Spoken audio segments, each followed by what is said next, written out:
Arsimi, shëndetësia dhe mbështetja për të rinjt dhe fëmijët janë fushat që kanë përfituar më së shumti nga fondet e UNICEF-it në Kosovë gjatë 3 dekadave të punës së kësaj organizate, u tha në konferencën e organizuar për shënimin e 30 vjetorit të kësaj organizate në vend dhe ditës botërore të fëmijëve. Në këtë ngjarje u ndan përvoja dhe rrëfime personale nga profesionistë që kanë qenë pjesë e misionit për mbrojtjen dhe fuqizimin e fëmijëve ndër vite. Shefja e UNICEF-it në Kosovë, Veronika Vashchenko, rikujtoi momentet më domethënëse nga terreni.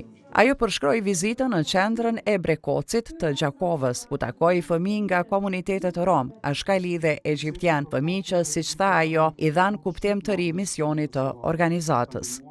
Right after starting my assignment here, I traveled to the village of Brekot. Menjëherë pasi fillova detyrën time këtu, udhtova në fshatin Brekoc në Gjakov për të vizituar një qendër të mbështetur nga UNICEF-i me partnerët tanë. U prekja thellë nga kurreshtja mrekullueshme e fëmijëve nga komunitetet rom, ashkali dhe egjiptian. Të vegjëlit kishin përgatitur klasat e tyre dhe fëmijët më të rritur ndihmoheshin me kurset mbështetëse dhe detyrat e shtëpisë. Pastaj u afrova një burri quhej Kendrin. Ai është baba i 4 fëmijëve dhe vjen nga komuniteti egjiptian. E pyeta çfarë mund të bëj UNICEF-i më mirë. Ai mu përgjigj: Veronika, unë jam analfabet, po i sjell fëmijët e mi këtu sepse është jashtëzakonisht e rëndësishme që ata të kenë një mundësi më të mirë në jetë sesa kam pasur unë përmes arsimit.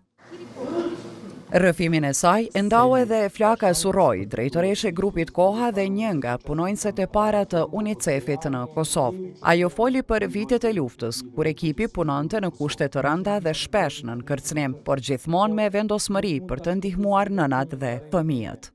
Dilnim për çdo ditë në terren, posatëherë kur policia na e ndal të qarkullimit. Nuk pati rrugë me lloç që nuk e kaluam, pikrisht për t'u shmangur punkteve policore. Na kërcënuan me ekzekutim, na arrestuan, na bastisën dhe krejt çka arritën është vetëm që t'na shtonin vullnetin. Ekipet mjekësore do t'i trajtonin në ambulancat e improvizuara nga 200 pacient në ditë, kryesisht nënat dhe fëmijët e tyre. Dhe për herë në atë grumbull do të gjendej edhe ndonjë i moshuar, që thuajse për herë nuk do të kishte ndonjë lëngatë serioze, poz vetmisë dhe mërzisë. Gjatë konferencës u shfaqën edhe video mesazhe të bashkëpunëtorëve të UNICEF-it, të cilët rrëfyen përvojat personale dhe emocionet e punës. Avokuesi për fëmijë me aftësi të kufizuara Riyad Mehmeti solli në vëmendje sfidat e izolimit, ndërsa infermierja e programit të vizitave në shtëpi, Shemsie Jezerci, foli për punën e saj të përditshme me familje që marrin mbështetje direkte.